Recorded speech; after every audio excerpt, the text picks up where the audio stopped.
أعوذ بالله من الشيطان الرجيم. بسم الله الرحمن الرحيم. بسم الله الرحمن الرحيم. السلام عليكم ورحمة الله وبركاته. إن الحمد لله نحمده ونستعينه ونستغفره ونتوب إليه ونعوذ بالله من شرور أنفسنا وسيئات أعمالنا. من يهده الله فلا مضل له ومن يضلل فلا هادي له. أشهد أن لا إله إلا الله وحده لا شريك له وأشهد أن محمدا عبده ورسوله. اللهم صل وسلم وبارك على عبدك ورسولك محمد وعلى آله وأصحابه ومن تبعهم بإحسان إلى يوم الدين. أما بعد، إخواني في الدين رحمني ورحمكم الله، أوصيكم ونفسي بتقوى الله فقد فاز المتقون. Para jemaah yang dimuliakan Allah Subhanahu wa taala, pada malam hari ini kita akan kembali melanjutkan kajian kita tentang masalah tauhid. Di sini menunjukkan pentingnya masalah tauhid sehingga kita harus mempelajarinya. Karena sedikit saja kita tidak paham tauhid, jatuh dalam perbuatan syirik. Ini bahaya sekali, jangan sampai kita meninggalkan dunia ini ada kesyirikan di hati kita. Tidak akan sukses, tidak akan selamat orang yang terlibat dalam perbuatan syirik. Hadirin sekalian, sebaliknya ketika orang itu memahami tauhid dengan benar, meninggal dalam keadaan bertauhid, maka dia sukses di dunia maupun fil akhirah. Dia mendapatkan ampunan dari Allah Subhanahu wa taala dan mendapatkan surganya. Pada pertemuan yang lalu, ikhwatal fillah, kita membahas tentang masalah hukum tamimah, yaitu menggantungkan jimat. Ya, tentunya secara umum tidak boleh menggantungkan jimat. Ada menggantungkan jimat yang terbuat dari ayat-ayat Al-Quran. Maka di sini para ulama berselisih, ada yang tidak membolehkan sama sekali, ada sebagian yang membolehkan. Tapi larangan yang tidak membolehkan itu kuat, karena termasuk pelecehan dalam Al-Quran. Al-Quran diturunkan bukan untuk itu. Al-Quran diturunkan untuk dibaca, diamalkan, dijadikan sebagai hukum. Ya, dan memakai jimat dari ayat-ayat Al-Quran khawatir dipakai untuk kamar mandi, maka ini kurang beradab, ya, kurang beretika, kurang berakhlak kepada Allah Subhanahu wa taala. Sedangkan tamimah yang bukan dari Al-Quran, maka sepakat para ulama bahwa ini tidak boleh, ini mengandung kesyirikan. Hadirin sekalian, dengan lafaz-lafaz yang tidak jelas, ya, sebagaimana dilakukan oleh orang-orang Quraisy, orang kafir Quraisy. Mereka terbiasa menggunakan jimat tamimah, terutama untuk anak kecil-kecil mereka, untuk menghindari penyakit ain. Ya, bahkan Rasulullah SAW mengingatkan sahabatnya bahwa menggunakan jimat ini tidak menambah kebaikan, ya, tidak menyembuhkan, malah justru menambah kelemahan-kelemahan di badan, menambah penyakit-penyakit.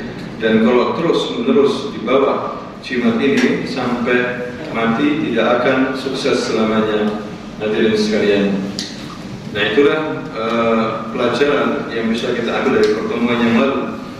Kemudian sekarang, hadirin sekalian, kita membahas masalah ruqyah. Ruqyah pakai qaf, ya, ruqyatun, bukan ruqyah. Kalau ruqyah itu melihat, ruqyah itu hilal, berarti melihat apa? Hilal. Biasanya orang-orang melihat hilal di akhir bulan untuk menentukan awal bulan, kalender awal bulan Hijriah, menggunakan ruqyah itu apa? Hilal, terutama mendekati bulan Ramadan, untuk menentukan awal Ramadan, untuk menentukan awal Syawal, untuk menentukan awal Dzulhijjah, dengan menggunakan apa? Ruqyatu hilal. Sedangkan ruqyatun, ya, ruqyah di sini maksudnya adalah penyembuhan suatu penyakit dengan pembacaan ayat-ayat suci Al-Quran. dengan membacakan ayat-ayat suci Al-Quran atau doa-doa yang warid yang ada dasarnya dari Nabi Shallallahu Alaihi Wasallam. Ini satu bentuk penyembuhan tibbun nabawi. Bisa penyembuhan itu dengan obat-obat medis yang sudah jelas penelitiannya, diagnosanya dan sebagainya, itu sah-sah saja. Tapi juga jangan diingkari bahwa Al-Quran ini juga syifa, penyembuh bagi penyakit-penyakit, baik penyakit jiwa maupun penyakit yang ada dalam badan kita ini. Hadirin sekalian, tentunya semua yang menyembuhkan itu Allah. Kalau Allah menyembuhkan, maka sembuhlah penyakit itu, baik itu secara medis maupun dengan ayat-ayat Al-Quran. Kalau Allah tidak ingin menyembuhkan penyakit itu, tidak akan sembuh, walaupun dengan obat-obat medis maupun dengan ayat-ayat Al-Quran. Jadi yang menyembuhkan, yang memberikan penyakit itu siapa? Allah Subhanahu Wa Taala. Kita hanya disuruh berusaha bertawakal.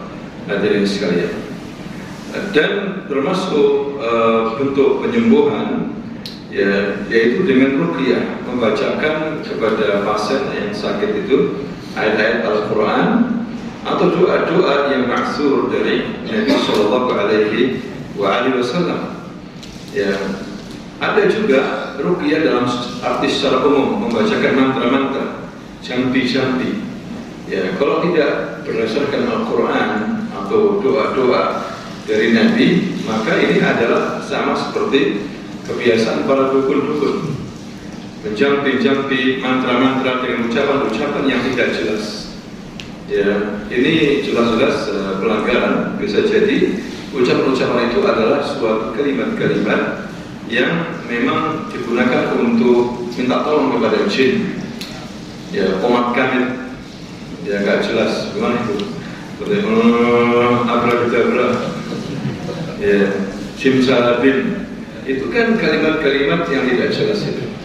Kalimat-kalimat dari dukun dulu, dari dulu simsalabim, abrakadabra, sampai dihafal oleh kita turun temurun. Itu sebenarnya jampi-jampinya para dukun dulu. Dari sekarang tukang-tukang sulap sampai sekarang, apa dalam bentuk-bentuk lain sekarang ini.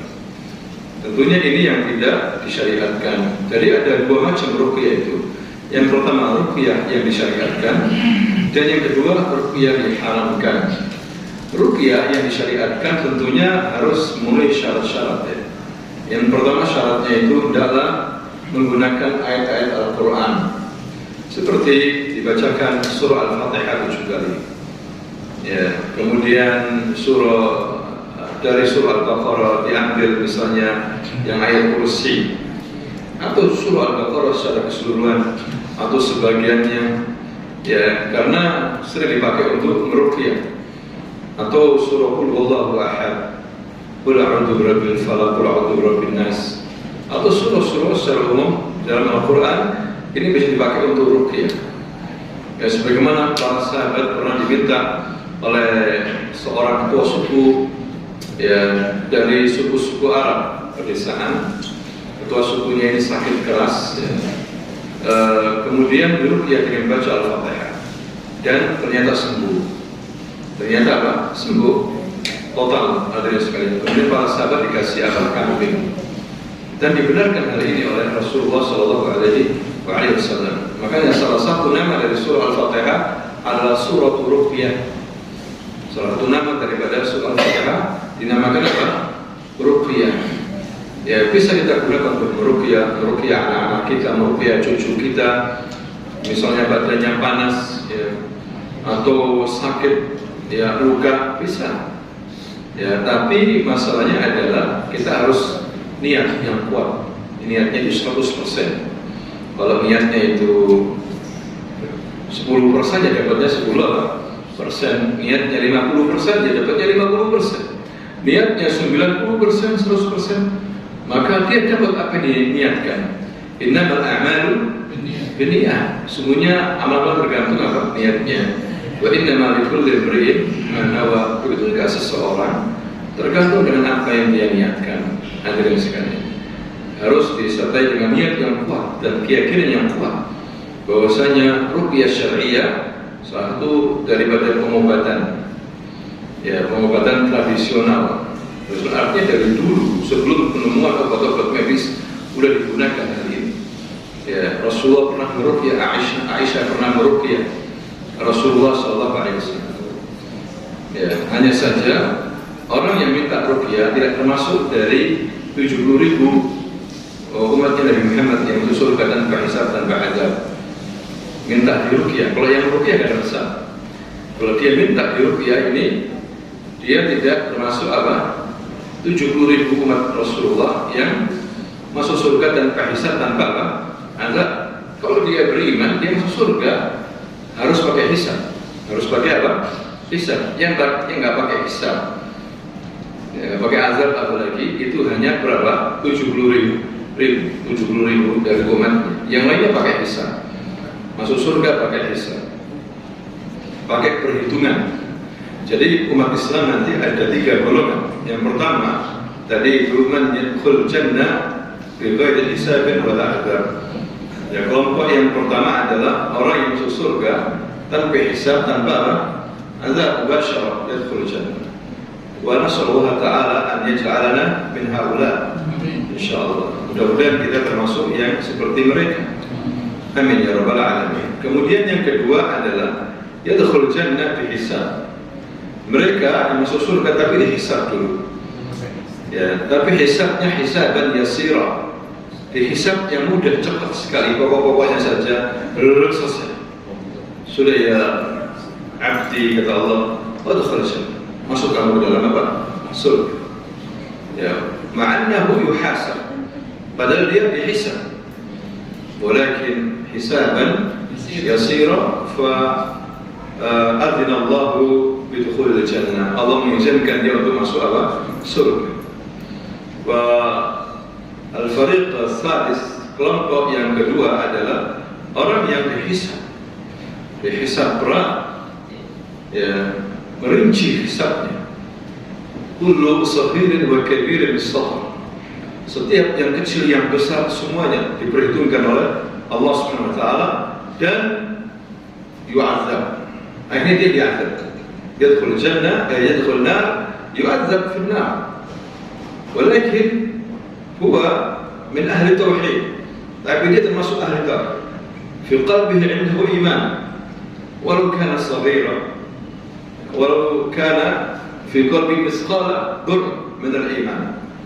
Ya, walaysa khalidan fi an-nar. Dia tidak kekal di dalam neraka. Ya, summa ukhrija minha, kemudian dikeluarkan dari neraka, wa udkhilal jannah, kemudian dimasukkan ke dalam apa? Surga. Seperti itu. Ya, enggak tahu berapa lama. Kan yauman kam sana fi an-nar, Allah. Hanya Allah yang lebih tahu. Yang jelas orang ini diazab. Kemudian karena dia min ahli tauhid, indahu iman fi qalbi. Ya, maka ukhrij minha wa udkhil jannah. Dikeluarkan dari neraka dan dimasukkan ke dalam apa? Surga. Wa yakhlud fi al-jannah, dan dia kekal abadi di neraka. Ini 3 golongan hadirin sekalian dari kaum muslimin di hari kiamat. Ya. Jadi bukan berarti orang yang tidak masuk surga tanpa hisab, tanpa azab, tidak masuk surga. Masuk surga, tapi dengan apa? Hisab. Ya. Orang yang masuk surga dengan hisab dan tanpa azab adalah orang yang tidak pernah minta di ruqyah. Kenapa? Karena orang yang tidak di ruqyah itu dianggap oleh para ulama tawakalnya kurang kepada Allah. Cuma boleh minta diruqyah. Misalnya sahib kita, sadiq kita, minta diruqyah, kasihan dia, kita ruqyah. Ya, kita ruqyah. Ya apa-apa. Seperti itu. Jadi dibolehkan ketika diminta ruqyah kita meruqyah. Seperti itu.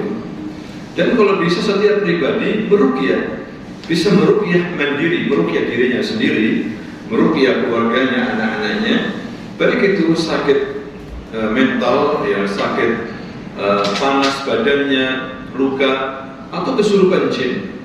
Biasanya dipakai ruqyah itu hanya kesurupan jin saja. Ini keliru. Ya, justru ketika kita sakit sebelum beli obat di mana apotek, kita mencoba untuk meruqyah diri kita sendiri. Hadirin sekalian, kenapa tidak? Dulu para sahabat begitu juga yang diajarkan Nabi, mereka meruqyah dirinya sendiri. Misalnya kesurupan jin apalagi, ya tidak harus memanggil ustaz, tidak harus memanggil apa? Ustaz. Ya Ustaz, tolong membantu saya karena saya kena jin kesurupan. Maka kita katakan, kamu tidak bisa baca Al-Fatihah. Enggak, Ustaz tadi yang meruqyah, jangan saya. Enggak, apalagi ibunya, apalagi saudaranya, maka lebih berhak biasanya orang yang kena kesurupan jin ini untuk mengeluarkan susah, dan kalau keluar biasanya balik lagi. Itu tergantung kepada pasiennya. Kalau pasiennya akidahnya kuat, maka dengan mudah jin itu keluar dan kembali lagi. Ya, diajari akidah yang kuat, dia tidak berbuat maksiat lagi, ya, dia taat kepada Allah, menjalankan sholat 5 waktu, insya Allah akan kembali. Tapi kalau dia masih lemah, balik lagi. Udah diruqyah sama ustaznya pulang, jinnya balik lagi. Biasanya penyembuhannya agak lama, ya bisa 3 bulan, bisa 5 bulan, bahkan bisa setahun penyembuhannya. Biasanya orang kena kesurupan itu begitu, akidahnya lemah atau sakit, ya, atau jinnya cinta sama dia dan keluar-keluar. Ya, makanya orang yang meruqyah itu harus hati-hati, harus siap. Kadang-kadang dia meruqyah, jinnya nggak terima karena dia dikeluarkan, padahal dia senang sama pasien ini. Ini dia nyerang dia karena dia mungkin biasa zikir, maka nyerang istrinya, keluarganya yang meruqyah. Ya, menyerang apa? Istrinya, keluarganya, biasanya karena istrinya atau anaknya dari yang meruqyah itu sendiri. Makanya sebelum meruqyah orang, ingatkan anak istri, saya mau berangkat meruqyah orang, hati-hati kamu, dan juga anak-anak. Ya, makanya lebih baik jangan suka meruqyah, kecuali memang diri sendiri atau anak istri, orang-orang yang kita tanggung. Hadirin sekalian, itu yang paling berhak untuk meruqyah, bukan orang lain sebetulnya. Makanya dulu kan sering meruqyah jamaah di masjid ini hari Ahad atau sering begitu ngadakan ruqyah jamaah, tapi ditegur sama beberapa ulama, sekarang sudah tidak ada lagi. Ya, atau mengadakan tempat untuk ruqyah. Ya, tidak harus seperti itu. Jadi masing-masing di antara kita harus bisa meruqyah. Ada buku-buku ruqyah, ya bisa kita bacakan. Ada juga dari aplikasi, hadirin sekalian, kita bacakan seperti itu ayat-ayat Al-Quran maupun hadis-hadis Nabi. Misalnya yang sering dibaca oleh Nabi, hadirin sekalian, doa. Nabi ketika dipanggil oleh orang suruh meruqyah, Nabi meladeni, tidak apa-apa. Cuma jangan dijadikan sebagai profesi. Jangan dijadikan sebagai apa? Profesi atau buka praktek ruqyah syar'i atau ruqyah syar'iyah. Ya, kalau dokter nggak ada masalah, atau apa, pengobatan yang memerlukan keahlian, pijat atau obat, tidak ada masalah. Ini ruqyah, masing-masing bisa meruqyah sendiri.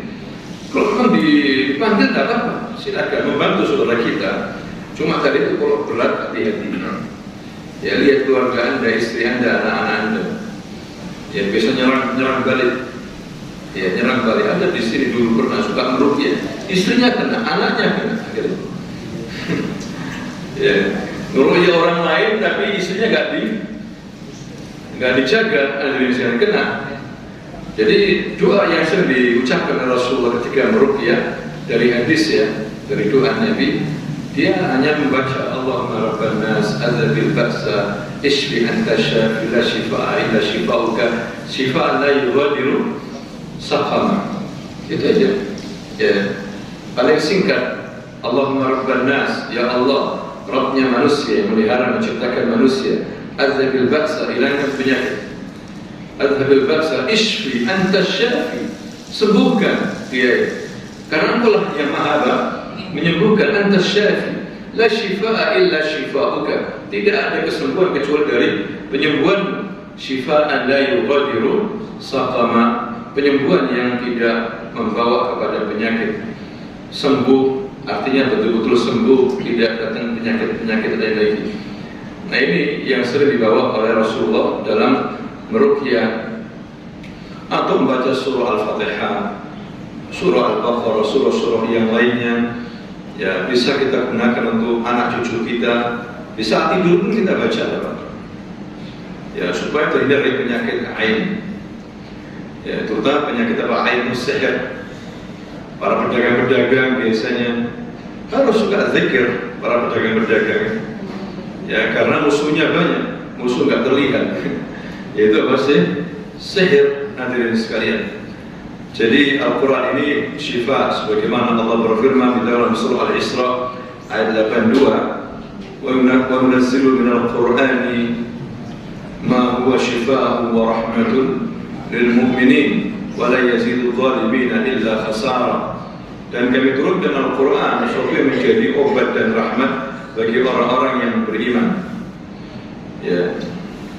Dan banyak lagi, misalnya surah Yunus ayat 57, ya ayyuhan nasu qad ja'atkum maw'izatun min rabbikum wa shifaa'un lima fis sudur wa hudan wa rahmatun lil mu'minin. Ya, wahai manusia, telah datang kepada kalian pelajaran dari Rabb kalian, dari Allah. Syifa maksudnya di sini adalah telah datang kepada kalian Al-Quran yang isinya penuh dengan pelajaran, ilmu, dan juga syifa, obat bagi penyakit-penyakit yang dalam dada, wahuda, dan juga sebagai apa? Hudan, dan rahmah, sebagai rahmat bagi orang-orang yang beriman. Ya, dan Rasulullah mengatakan la ruqyata illa min 'ainin aw huma.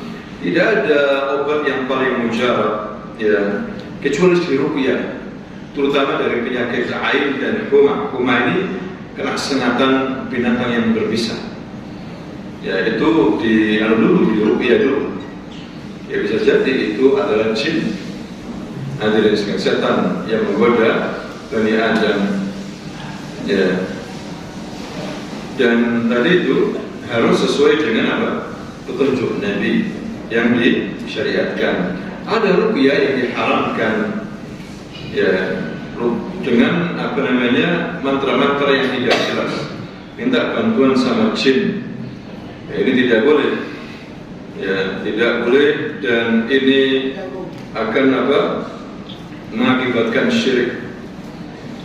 Ya, beda ada sekalian mantra-mantranya kita sebagai orang-orang beriman dengan mantra-mantranya dukun. Ya, kalau seorang meruqyah saudari muslimah, dia harus berjilbab kalau bukan mahramnya. Jangan berduaan di kamar, kan begitu. Kalau dukun nggak peduli, berduaan pun nggak peduli.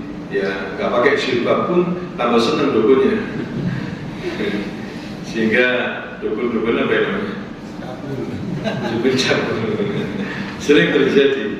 Ya, jangankan dukun ustaz aja, kalau tidak peduli agamanya, nggak menjaga agamanya, bisa melakukan pencabulan dengan apa? Dengan dalih pengobatan alternatif, hadirin sekalian. Ya, jadi itu tahapan-tahapan yang harus dilalui. Ya, jadi dibacakan kalau memang kesurupan sampai jinnya itu keluar. Kadang-kadang perlu diajak dialog. Kalau dia mengajak dialog, ladeni dengan dialog. Pokoknya dia harus keluar. Ya, kadang-kadang keluar bukan suaranya dia. Ya, jadi kita tidak usah takut, ya, terus dibacakan ruqyah sampai dia keluar, atau dipijat tempat-tempat yang dia merasakan sakit. Ya, di apa namanya, sendi-sendi, di jari-jari, bawah ketiak, yang diperkirakan jin itu sembunyi di situ. Ya, itu bisa dilakukan, atau dipukul dengan pukulan yang tidak membuat terluka tentunya. Bisa jadi sambil dibacakan apa, ayat-ayat Al-Quran. Jadi perlu di sini ruqyah itu hak, tapi harus sesuai dengan apa? Ajaran Islam, ruqyah syar'iyyah, bukan ruqyah yang diharamkan. Ya, ini masalah ruqyah. Kemudian berikutnya, akhwafillah, tentang masalah tabarruk. Ya, tabarruk itu apa? Mencari berkah, meminta atau berharap agar mendapatkan berkah dan kebaikan yang banyak. Namanya tabarruk. Tabarruk juga dibagi menjadi dua macam. Ada tabarruk yang syar'i, ada tabarruk yang tidak syar'i. Ya, tabarruk yang syar'i ini adalah yang terdapat dalilnya, ya, dari syariat, yang memang mendatangkan berkah, memang mendatangkan berkah, ya, bukan dengan cara-cara beda. Contoh-contoh yang lain misalnya, contoh-contoh tabarruk yang minta cari berkah atau mengharap berkah yang disyariatkan, misalnya membaca Al-Quran. Setiap membaca Al-Quran turun berkah, ya, apalagi Al-Quran dipelajari di masjid, di suatu rumah Allah Subhanahu wa Ta'ala. Sebagaimana Rasulullah SAW bersabda dalam hadis Muslim, "Mastama'a qaumun fi baitin min buyutillah." Tidaklah suatu kaum, kumpulan orang-orang berkumpul di satu rumah dari rumah-rumah Allah Subhanahu wa Ta'ala, yatluna kitab Allah, kemudian membaca kitab Allah, wa yatadarasuna, membaca dan mempelajarinya, mengaji, membaca, mengaji, tadabburnya, belajar. Ya, illa nazar alaihim as-sakinah, kecuali turun kepada mereka sakinah, ketenangan. Allah buat jiwanya tenang. Jadi mencari tenang itu tidak harus punya uang banyak baru tenang, uangnya sedikit gak tenang. Bukan itu parameternya. Ada sekali. Berapa banyak orang yang uangnya banyak gak tenang. Ada yang mengatakan saya tenang kalau sudah saya ini tidur di villa sana, di Tretes atau di Batu atau di hotel tenang. Kalau ke mall baru tenang. Di masjid gak tenang. Berarti ini keliru dalam memahami ketenangan. Di masjid gak tenang, ini lari aja. Ya berarti sakit jiwanya. Ya, padahal Allah mengatakan orang yang ke masjid belajar, nazar alaihi wasakinah, akan turun kepadanya ketenangan. Kemudian apa lagi? Wa ghasyiyatuhur rahmah, turun rahmat Allah. Rahmat ini macam-macam, bisa rezeki, bisa kesehatan, bisa kebaikan. Wa hafathumul malaikah, dan malaikat melindunginya, mengelilinginya. Malaikat mengitarinya dengan sayap-sayapnya. Wa dzakarahumullahu fi man 'indah, dan disebutkan oleh Allah di sisinya, di sisi malaikat, fulan bin fulan, fulan bin fulan. Al-an syuf abdi yajlis fil masjid, yasma' Quran, wa yaqra al-Quran, yadrus Quran. Syuf fulan bin fulan, Allah yusammi ismahu, Allah menyebut namanya dia. Fulan bin fulan, ya malaika unduru al-an fil masjid, mada ya'mal, yasma' dars, mendengarkan pelajaran, yasma' ayat min ayati, mendengar ayat dari ayat-ayat. Hadirin sekalian, nah inilah datang keberkahan. Kemudian salat mubarakah, diberkahi. Salat barakah, hadirin sekalian. Kemudian akil jamai, makan bersama-sama, ya'ti barakah, makan bersama-sama membuat barakah. Ya, kemudian juga tempat masjid, i'tikaf di masjid ini barakah. Ya, kemudian al-sakan al-baqa fi Makkah, fi Madinah, Syam barakah.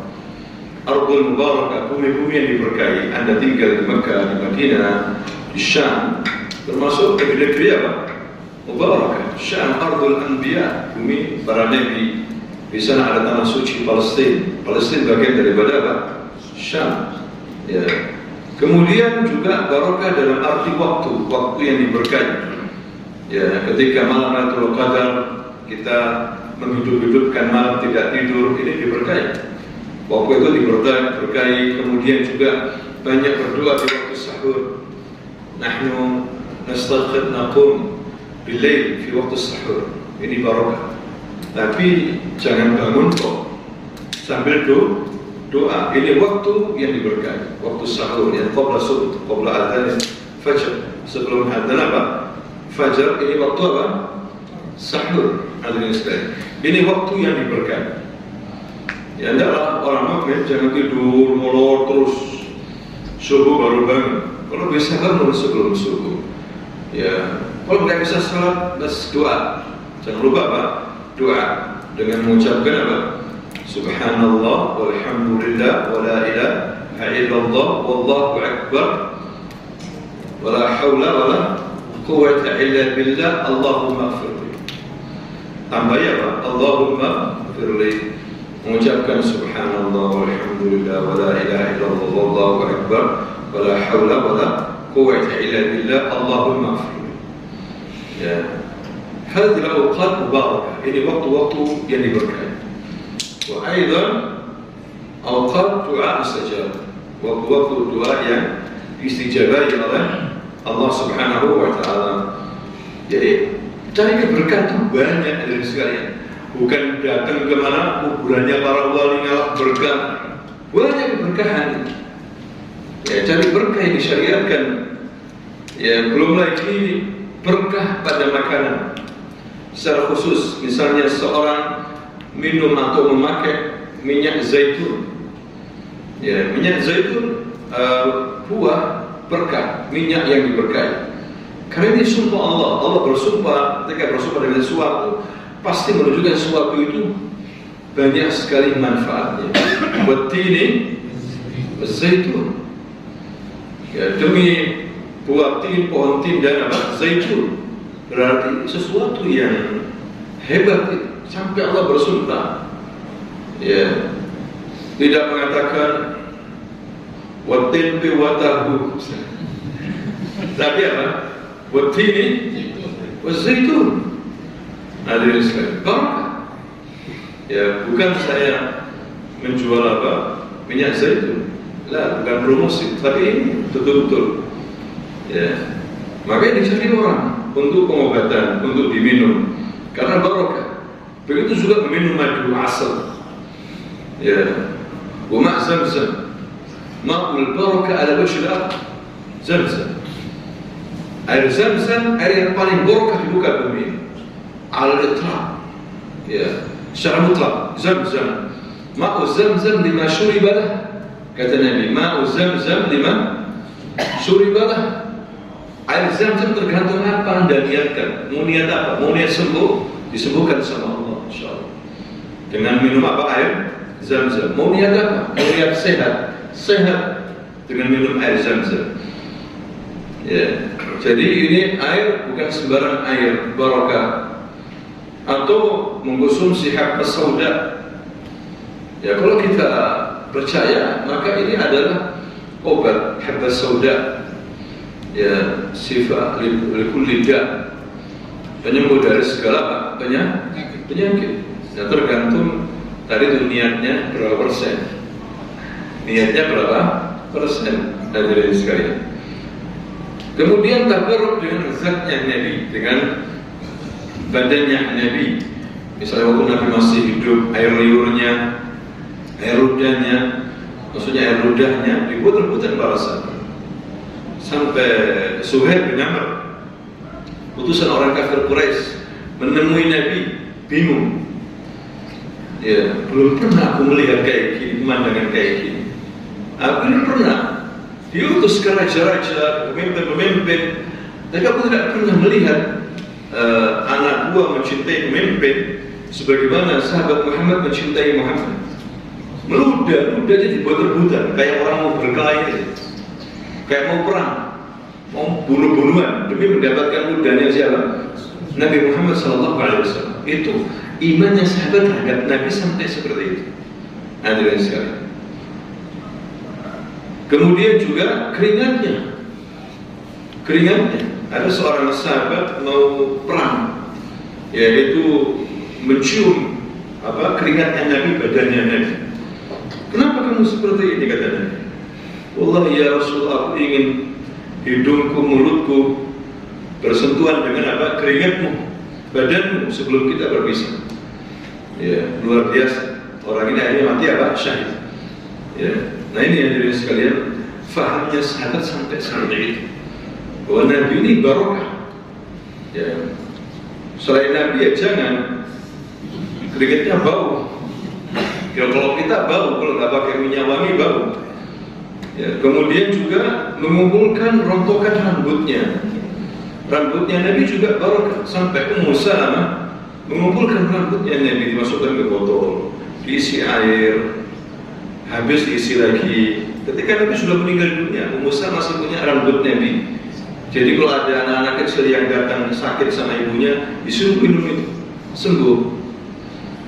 Ya, seperti itu. Rambutnya Rasul barokah. Nah sekarang apakah masih ada? Allah alam, nggak tahu. Terlalu jauh zamannya sudah. Banyak orang mengaku-ngaku museum sana ada rambutnya Nabi. Belum tentu benar, hadirin sekalian. Belum tentu. Ya, orang berdusta. Walaupun dalam skala nasional ada museumnya, bajunya Nabi, pedangnya Nabi, bisa jadi hanya ilustrasi, replika. Belum tentu benar semuanya itu. Terlalu jauh. Tidak ada riwayatnya yang sahih. Pengakuan sepihak saja. Ya seperti itu. Nah kemudian juga ada tabarruk yang dilarang, yang tidak syar'i. Ya, yang tidak ada dalilnya. Tidak mengikuti tuntunan syariat Islam. Contoh tabarruk yang dilarang dalam hal perkataan perbuatan adalah mengucapkan zikir-zikir yang tidak syar'i, yang dibuat ketetapan. Yang biasanya dari ketua torikot ya, buat zikir-zikir khusus yang dimana zikir ini melebihi daripada ayat maupun hadis. Jadi disuruh pegang zikir ini seperti itu. Nah atau ucapkan selawat, bikin selawat baru. Kalau selawat sudah diajarkan nggak dihafal, yang diajarkan oleh Nabi nggak pernah dibaca. Misalnya baca Allahumma salli ala Muhammad wa ala ali Muhammad kama sallaita ala Ibrahim wa ala Ibrahim, seperti itu. Allahumma barik ala Muhammad wa ala ali Muhammad. Ini selawat yang diajarkan oleh Nabi sallallahu alaihi Muhammad wasallam alaihi. Ya seperti itu. Tapi banyak orang bikin selawat baru. Salawat tibul qulub, salawat ini, salawat ini, salawat ini, salawat penjari, salawat bahkan dibuat lomba. Hadirin sekalian, maksudnya apa? Ya, jadi kita membaca selawat cukup yang diajarkan oleh Nabi. Tapi mereka berselawat sendiri artinya memuji Nabi, memuji Nabi terus tiap hari. Hadirin sekalian, kita juga bisa bikin syair-syair memuji Nabi. Daripada bikin begitu, baca hadis-hadis Nabi. Kalau untuk tiap hari. Tiap hari kita berselawat seperti yang diajarkan oleh Nabi. Itu lebih bagus. Allahumma salli ala Muhammad wa ala ali Muhammad kama sallaita ala Ibrahim innaka Hamidum Majid. Allahumma barik ala Muhammad wa ala ali Muhammad kama barakta ala Ibrahim wa Ibrahim. Ini yang paling panjang. Tapi kalau yang pendek sallallahu ala Muhammad wasallam alaihi, seperti itu. Tapi kalau dibuat-buat banyak sekali. Allahumma salli ala habibina wa qudwatuna wa sayyidina wa, gak habis-habis nanti, panjang. Ala habibina wa maulana wa sayyidina wa qaidina wa raisina wa apa lagi, qurratu a'yunina. Akhirnya terlalu panjang, hadirin sekalian. Terlalu apa? Panjang. Ya, cukup yang diajarkan oleh Nabi, simpel. Sah-sah aja boleh. Misalnya dalam penulisan kitab sirah memuji Nabi seperti itu. Tapi jangan berlebihan. Anta ya khairuna, anta apa namanya, seperti itu. Nabi tidak suka terlalu berlebihan. Ya, Nabi tidak suka terlalu apa? Berlebihan. Sebagaimana Nabi pernah menegur orang-orang baru masuk Islam datang di akhir kehidupannya, para tamu-tamu. Mereka mengatakan, anta sayyiduna wa ibnu sayyidina, anta khairuna wa ibnu khairina. Kata Rasulullah, apa? Kenapa kalian seperti itu? Cukup. Aku adalah hamba Allah dan apa? Rasulnya. Cukup Rasulullah sallallahu alaihi wasallam. Terlalu panjang seperti itu. Ya. Kemudian apalagi tabarruk keempat, ya, etikaf di makamnya siapa, gitu ya. Makamnya Syekh Abdul Qadir Jilani, etikaf di makamnya Khomeini, misalnya begitu, mengelus-elus apa gitu ya. Di makamnya itu dianggap ini mendatangkan berkah, ya, melakukan ziarah ke makamnya para wali-wali seperti itu, menghidupkan apa namanya malam-malam nisfu Sya'ban, banyak seperti itu di masyarakat kita. Hadirin sekalian, berebut tumpeng sekaten dianggap barokah, mengambil tanah di Karbala, ya, berebut kotoran Kiai Islam dianggap barokah. Ya, ini campur Hindu, berarti campuran apa Hindu. Wallahu a'lam, ini tabarruk yang tidak benar seperti itu. Karena insyaallah mudah-mudahan ini bermanfaat. Insyaallah kita akan lanjutkan pada kesempatan yang lain, masih berkaitan dengan tabarruk, dalil-dalilnya dan beberapa contohnya dari peninggalan orang saleh. Apakah dibolehkan hal ini? Subhanakallahumma wa bihamdika asyhadu an la ilaha illa anta astaghfiruka wa atubu ilaik. Assalamualaikum warahmatullahi wabarakatuh.